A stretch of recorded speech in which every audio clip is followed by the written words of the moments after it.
When we look at the 9 months results of Trigon Agri in 2012, our results were very much affected by the significant drought that we saw in southern Russia and southern Ukraine this year. It influenced over 44% of the harvested area for us for this year and gave us a result of having a crop which was in volume terms 20% below last year's volumes. Nevertheless, if we look at the operational results from the operations, then we believe they are showing a good overall figure. If you look at the part of the operations which we are at the moment continuing with, meaning Ukraine and the Penza region of Russia, they show a broadly similar EBITDA performance.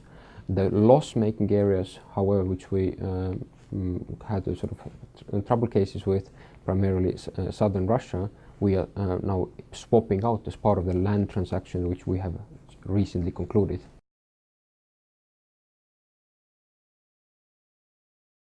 The drought was primarily present in the southern regions of Russia and southern regions of Ukraine. It has given an effect where Ukraine is expecting that this countrywide harvest this year will be down about 18%. And in Russia, the latest estimate is that the harvest will be down by about 25%.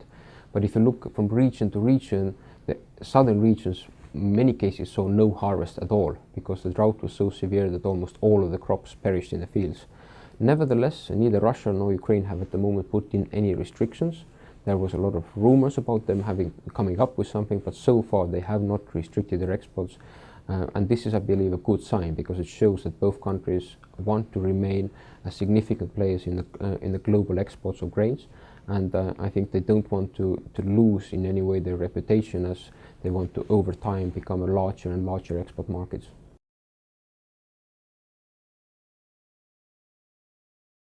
The land swap in Russia allows us to swap out two of the quite challenging clusters for us in Russia, which was the Samara cluster, which was too far from the ports, so that the logistics cost didn't allow it to be operating efficiently, and the Stavropol cluster, which is the furthermost southern cluster that we have, where this year the drought was the most significant. In exchange of swapping out of these two clusters and making a monetary payment of 15.1 million euros, we are going to get in a new cluster for ourselves, which will be 71,000 hectares in the Rostov region.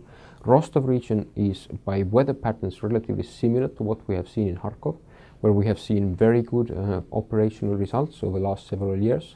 And it allows us to have most of our land bank in Russia now in areas where we believe longer term we can achieve sustainable profitability. So this is a big landmark transaction for us.